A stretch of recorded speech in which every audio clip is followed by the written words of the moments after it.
دا کوم حدیث چې تاسو را لېږلی دا بالکل صحیح حدیث د ابو داود شریف کې ذکر ده. پیغمبر علیه السلام فرمایي زه بریم د هغه مسلمان نه، بلکې د هر مسلمان نه زه بریم چې هغه د کفارو په مابین کې اوسیږي.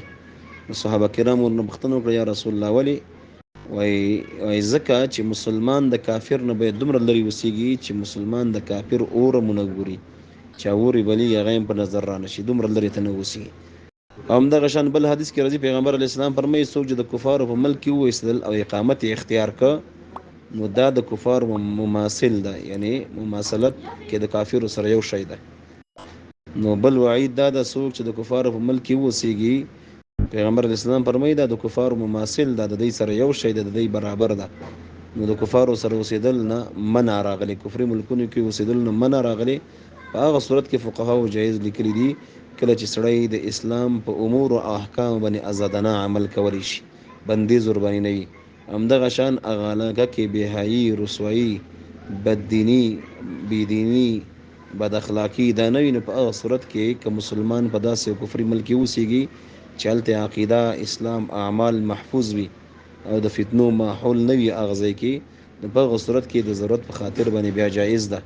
او که ضرورت هم نه وي او نن سبا چې کوم ماحول د کفارو ملکونو ده چې بېحیایي او رسوایي ډېره زیاته ده، خپل دین او اسلام ساتل هلته ډېر ګران دي او خپلو اعمالو حفاظت هلته ډېر ګران ده، یقینا دا ټول مسلمانان هم د دغه دواړو حدیثینو مصداق ګرځېږي او دا ټول ګیر دي او مجرمان دي د الله په نزد باندې. ځکه نن سبا چې د کفارو کوم ماحول جوړ ده د بېحیایي، بېرسوایي، د غلطو افکارو خورولو، د ذهن خرابي او همدغه شان د بېحیایي امور ټول هلته ازادانه کېږي او په خپل شریعت باندې، په خپل دین باندې پوره عمل، په احکامو د شریعت باندې پوره عمل په ازادانه توګه بغیر د تصرف د هغې نه، بغیر د هغې د پابندیانو نه ازادانه توګه هلته کول ډېر ګران دي. نو دغه حدیث یقینا دغه حدیث مصداق همدغه خلک دي چې نن سبا اکثره په دې کفري ملکونو کې اوسیږي. پیغمبر علیه السلام فرمایي زه بریم د هر مسلمان نه چې هغه د کفارو په منځ کې اوسیږي. بالکل حدیث صحیح حدیث ده. او بل حدیث کې راځي همدغه شان ترمذي شریف کې غالبا دا حدیث ذکر ده. پیغمبر علیه السلام فرمایي څوک چې د کفارو په ملک کې اوسیږي، د کفارو سره یو ځای اوسیږي، وایي دا د هغې نه ده، یعنی د هغې په مثل ده. نو الله رب العالمین دې وکړي چې کوم مسلمانان خارج ملکونو ته تللي دي او بیرته الله پاک ورته واپسي او راګرځېدل نصیب کړي او توفیق ورکړي او په دې خپلو ملکونو کې د الله پاک ورته حلال رزق زمینه برابره کړي.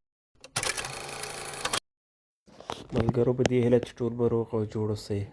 تاسو هم کولی شئ چې خپلې دیني پوښتنې د ویډیو په کمنټ کې راولېږئ تر څو مفتي صاحب درته ځواب کړي. ملګرو زموږ دا پوسټونه تر نور ملګرو د ثواب په نیت شیر کوئ تر څو هر یو مسلمان د دې هر یو مسلې خبر او پوه شي. السلام علیکم.